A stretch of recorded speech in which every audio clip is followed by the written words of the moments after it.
Now, away from health sector, let's talk politics again this morning. Aspirants of the All Progressives Congress in Osun State have begun early consultation and grassroots mobilization ahead of the 2026 governorship election.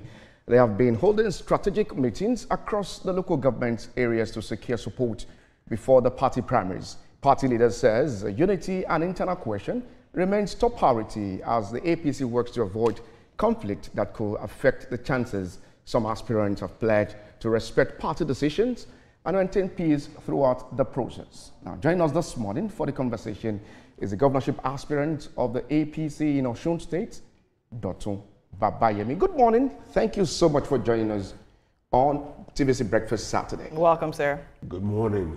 Thank you very much for having me. Good morning. You look bright this morning with your regalia. And very importantly, very prepared. Very prepared. I can see the table is filled with papers. I love it. Governance is a serious business. Absolutely, absolutely. 13 aspirants jostling for the tickets. We have 6 from the Osun West, where you also belong. We have about 4 from the East and about 3 from the Central. How sure are you that you would definitely get these tickets?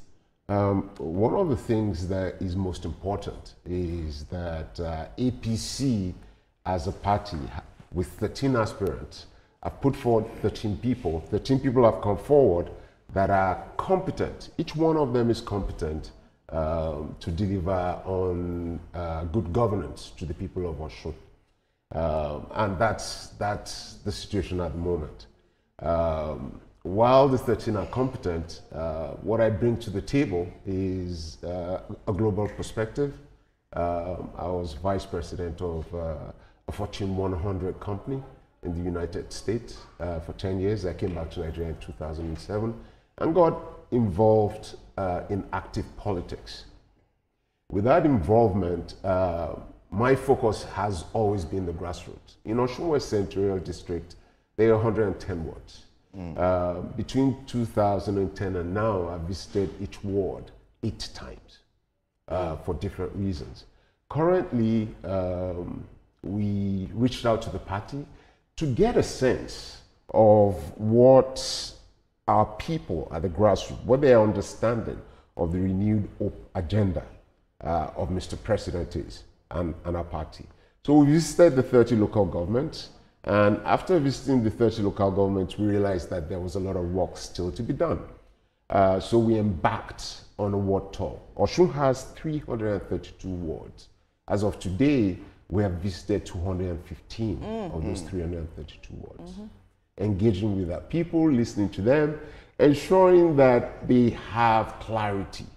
And we break down the information about the renewed hope agenda of Mr. President and how it impacts them and what the future look like. So basically in terms of presenting hope for a better tomorrow, at the grassroots, we've been able to do that. Okay, so now my question is, you've actually toured 232 wards, right, of over 300? Yes, right? 215 out of 332. Out of 332, okay, that's actually way more than half of the wards. That's correct. So it's one thing for them to understand the renewed hope agenda, because it's very important to understand that, and then what is coming to them now. Having visited all these wards, what would you say the people are saying they need from the next governor? They're looking for a government that has vision, that is able to balance things like urban renewal and rural renewal. In Osun State, we're an agrarian state. About 70% of Osun citizens live in the rural areas. And they're farmers. Today, 65% of the farm produce that these farmers come up with gets destroyed in the farms because there's no means, there are no roads, there are no rural roads. Nothing has been done in the last 3 years to ensure that we can get produce to market. We can get produce from the farm to the market to improve the economy. The people are yearning for skills development that will allow them contribute in a positive way to the economy. Some of those things were there during the previous administrations. one of the best administrations that we've had was the previous one of Governor Oyetola at that time, who's now the Honorable Minister for Marine and Blue Economy.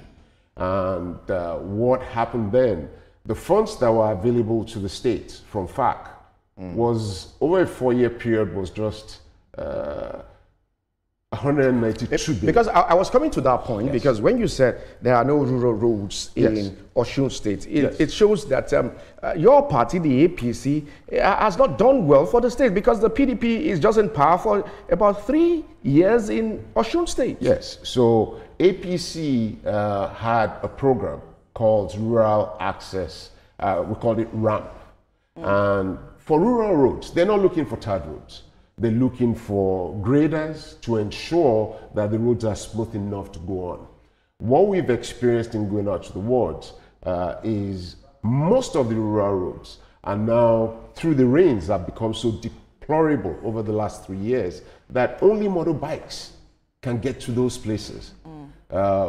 If we allow the local governments, as has been done in other APC states, to function effectively, some of these things are supposed to be done by the local government, and we will ensure that that is in place with an APC government. Considering the sitting governor at the moment, how formidable is the APC to be able to deliver in Osun State? Governor Oyetola is a governor that a lot of people have described as a grassroots person. What do you make of him? Governor Oyetola. I'm talking about Governor Adeleke. Adeleke, okay. Thank you very much. APC has always been, Osun has always been a progressive state, right? If you go back to 2014, when there was a governorship election, APC led PDP with 110,000 votes. The people of Osun are progressive by nature. What happened in 2022 that caused this change was a misnomer. Misnomer in the sense that there were areas where things that should have happened did not happen. For example, there were communities that voting carried on till 10 p.m., 11 p.m. at night, where ideally after 2 o'clock, people on the queue will be counted, and by 4, 5, 6, that's done. And if you look at the election result, there was just 28,000. So while on the face of it, we did not lose the election, but there were a lot of irregularities. Governor Adeleke, you call him a grassroots person. Governor Adeleke has never visited 10 local governments in Osun State, right? He stays in the cities, has no idea what the rural people, 70% of the population that he governs, are going through. When you look at the governance and what it should be, if you look at it coming right out of the gate, it was a lot of missteps by this administration. A day into office, executive orders were rolled out, right? Doing things like suspending mining licenses, which a governor doesn't have the ability to do because mining is on the exclusive list. Doing things like reversing employment that was done by the previous administration. 2,500 teachers were employed by the outgoing administration. Immediately, 1,500 of them were fired. 2,000 health workers were employed, out of which there was about 200 doctors and nurses. They were all fired on the spot. For the teachers that were fired, a promise was made that 5,000, this promise was made 3 years ago. Okay. That 5,000 teachers are going to be, just a second, 5,000 teachers were going to be employed into Osun State. Guess what? They did tests for them. They paid to apply. 32,000 people paid between 3,000 and 5,000 naira to apply for jobs in their own state by their government, which brought a revenue of almost 150 million. Let me come in at the moment. This is the same governor that has offset the salaries about 15 months of the outstanding salaries owed by the former governor Rauf Aregbesola. I'm talking about the current governor at the moment. But at the moment, the federal government is saying hold your governors accountable. Absolutely. Due to the FARC allocations given to these governors. Absolutely. But it's not getting to the people at the grassroots. Some of these people are still complaining. What do you think the APC, if you emerge as the candidate of the party, you will do right? Well, the first step in that is to understand the needs of the people, right? The federal government under President Bola Ahmed Tinubu has put the Renewed Hope agenda in place, directed towards the people, the grassroots.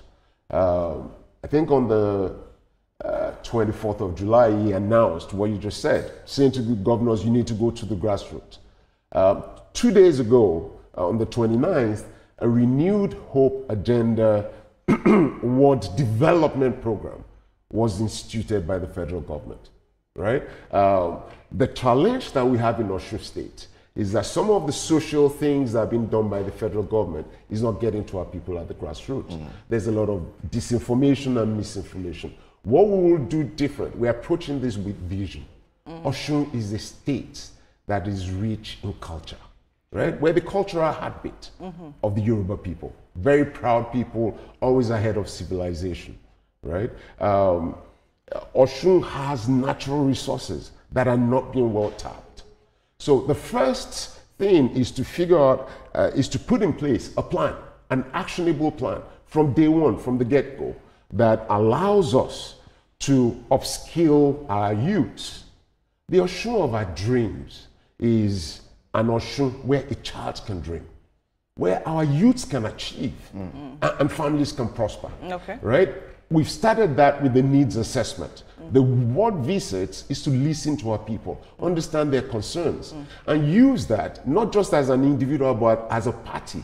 APC will use that to come up with a manifesto that is people-focused, that will be able to deliver. Okay, so APC will use that to come up with a manifesto that's people-focused. Yes. So now, is that, in all of this, are we saying that, I mean, you are obviously not in agreement with a lot of things, the current administration, and the ways they've done their things, right? And now, in Nigeria, we have a situation where it seems like, okay, when one administration is done, the project of that administration is left behind for the new manifesto and agenda to prevail. Now, as you step in, would that be what we'll be seeing again? No, you wouldn't see that. So if you don't agree most of the things he has done, the way he has done this, so how are you going to be able to continue what the projects on ground and then also make room for your own plans as well? So, in visiting some of the places where work has been done, one of the things we committed to them is that the work that is being done will not stop. For example, in Ede, right? Some of the projects that have been done have no economic impact. So I'll give you an example. One of the key things that this government touts is a 100 billion infrastructure project where they claim that they were going to build 6 flyovers in Osun State, right? Over a 12-month period. That was 12 months ago. Number one, none has finished. We have the Okefia flyover, the Lameko. That's correct. So these are some of the projects of this administration that is still ongoing. Yes. And each of those projects, just a moment, each of those projects, about 2 of them cost about 25 billion. That's correct. The exact 2. Now, and this is what we talk about vision. Urban renewal is important, but why would you spend 25 billion in putting 2 flyovers where there's not enough economic activity to justify them? Not only that, those 2 flyovers you just mentioned at 25 billion are within less than half a kilometer from each other. Okay, so you're saying it was an unrealistic venture? Not just unrealistic, it doesn't add to the people of the state. When you act, government is supposed to be for the people, by the people. When you put in projects that have no economic value, right, they need to be reassessed. A commitment was made. 2 out of those 6 have not even been started. Ikirun flyover hasn't started. Owode, where there is actually an economic need, they've not even started on the project. Okay, so these flyovers that have been started, you say it doesn't add to the economic need. So that, back to my question, so when you get into, if you get into, so now what would you be doing? Would you be stopping those projects? No, we Which will really not justifies stop. that? We will not stop projects that are ongoing, because even if it doesn't add to the economic value? It's the state resources that have been put into play. Okay. Right? So where it makes sense, for example, there are places in Osogbo, the capital. The two flyovers that you spoke about are in the capital. There are places in Osogbo that require development. Okay. There are things where 15 billion or 10 billion out of that 25, if you put one flyover in between Okefe and Lameko, you can do additional things that will have economic impact. So we will do an assessment of what is on ground. Okay. For projects that are ongoing, that are to the benefit of the people and in line with our vision for development for the states, we will continue those. I love the fact that you have vision and you have plans. Right. What are you putting on ground to ensure you improve the IGR of Osun State, considering the high rate of unemployment in that state? Right. Unemployment at the moment in Osun State is at 33%. Right. And one of the key reasons that we've had that issue is because government hasn't woken up to the task of ensuring that we leverage the God-given natural resources that we have, right? Osun State, when you talk about IGR, Osun State is an agrarian environment. There's nothing that we're doing to upskill our youths, right? To ensure that they can leverage on that God-given resource that we have. So what we're looking to do is to create and enhance the agri-packs. We have got some things called farm settlements at the moment. We have 3 of them, right? For those farm settlements, there's no infrastructure to get there. There are no roads, right? You have to get there by motorbike. It's to ensure that the right infrastructure is in place, that we give them the skills to be able to add value. We provide things like seedlings. We look at the irrigation, how to enjoy it, so that we build a robust agri-business. Okay. It's not just for feeding.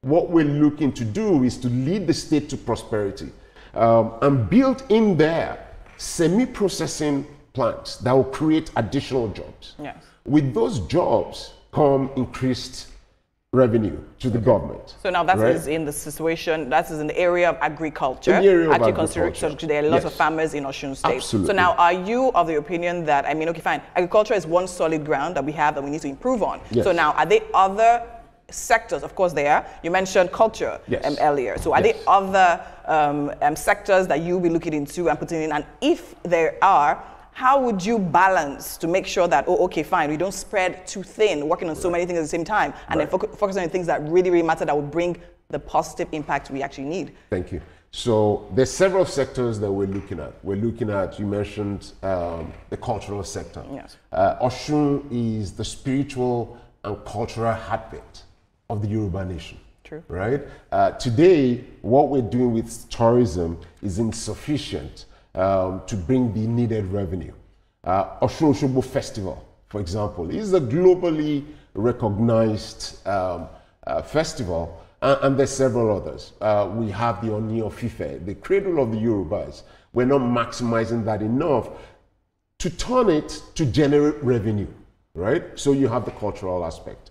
You have the aspect of ICT. Osun has 20 universities. Right? The number of products that products that come out of our university, we are not providing them. We will build ICT hubs across the senatorial district, right? Where innovation, there's this thing that says talk is cheap. When you get there, will you be able to fulfill all these promises? Absolutely. And the reason is, and I'll tell you the reason why. During Governor Rauf Aregbesol's term, for the 8 years that he was in office, the entire allocation that came from the federal government was 205 billion, right? During Governor Oyetola's 4-year term, the entire allocation was 192 billion. And now you have more allocations. It's not just more allocations. In 3 years, the federal government has provided 600 billion to the state. That's times 3 of what the state got in federal allocation in 8 years. The question is, what are we doing with it? Are you saying the current governor is not utilizing these funds? Well, I can tell you some of the things that are happening currently. The first 6 months of this year, 1.7 billion was spent on feeding meals for the governor's office. 3.1 billion was spent. Do you have facts? 6 months. Do you have facts? These are facts. Absolutely. I'm saying it on national TV, on global TV. TVC is watched globally. 3.1 billion was spent on travel expenses just for the governor's office. That's what we're spending our money on. Right? We need the resources that have not been proved. Why do we have this increased allocation? It's because of the renewed hope agenda. It's because of what Mr. President is doing at the federal level. Unfortunately, it is not translating down to the grassroots. Now, on that point of translating down to the grassroots, so as my colleague said, I mean, there's a lot literally going on, more allocations and all that. Now, when you get into office, it's something that we actually see a number of times. We have the governor with very, very magnificent agendas, right? Now, he said talk is cheap, right? Because you may actually intend to actually bring all of this to pass. However, we have issues. Sometimes people talk about systemic issues, even in the offices below the government, the movement of funds, the execution of this project. How do you intend to tackle that in a way that it will, I mean, your agendas will definitely go through with the people helping you and assisting you to. So there are a few things that we'll do right coming off the gate. Right. The first thing we'll do is to ensure that our civil service, which has excellent people, right? Our civil service is moved from just effort approach to a result-driven approach. We'll implement a project management approach that allows us to evaluate. You look at the scope of what you want to do, you look at the time and the budget, and you manage that. I've done that globally. I did that for 10 years in the US as a vice president. Okay, hoping that. So if you don't get this ticket, who else? Who else? Just to add to that, from 1999 to 2003, we had Baba Bisi Akonde from Osun Central. From 2003 to about 2010, Olagbuso Yunlola. That's correct. From the same Osun Central. That's correct. From 2010 to 2018, Rauf Aregbesola. Yes. Now, from Osun East. That's correct. Now, from 2018 to 2022, we have Adegboye Oyetola from Osun Central. Governor Oyetola, we now have a clamor now for Osun West. If you are not the consensus candidate, if the party should go by consensus, who would you? What would be your reaction? You see, our party, APC, is a party of discipline, a party of process. We don't just approach things haphazardly. There's structure within our party. One of the structure above the state working committee is an elders caucus that leans to our leadership for guidance. Last Friday, 10 of the aspirants, 10 of us, sat down with the committee of the elders caucus. And we're walking through with each person standing up and saying that we agree that our focus is good governance by APC, which we've seen with past governments. There are three ways that APC chooses candidates. There's a consensus candidate, there are direct primaries, there are indirect primaries. Whatever the results of our primaries, I believe that the most qualified person under the leadership of elders and a state working committee will emerge. Whoever emerges, we will support. One of the things we've agreed to do is work hand in hand. And we're already doing that before the primaries. And we'll continue to do that after the primaries. Which is very important. So I'm just saying, I need a name. So if it's not you, who would you think have the vision of people in mind? Who would you say? One of the things I said when I first answered is the 13 extremely capable. Do you see yourself as the most qualified? I'm sure he does. Just give me a name besides yourself. Right? Yeah. You need to confirm it. Of course, leveraging my global experience, right, and looking at the grassroots reach.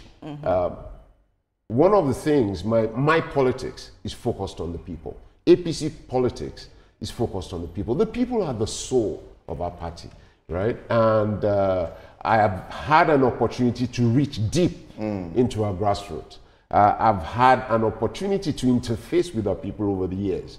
I've had an opportunity to build a strong business here in Nigeria. And the idea is that I will leverage all of those in ensuring that. Who would you say is closest to you in resume with that regard? Closest to me? Yes, sir. Leading the Osun people. I don't think it's a resume issue. Okay. I think it's this time around. No matter the issue, sir. Just give me one name. Just putting you on the spot. One name. I can name 13, 12 different people. Nice. I like it. You're a smart politician. Governorship aspirants, APC Osun State, Dotun Babayemi. Many thanks for joining us. Thank you very much for very having me. much. It's been a pleasure. Yes, Thank you. sir. Right, we'll take a break, and when we come back from the break, we'll talk entertainment. Do not go anywhere.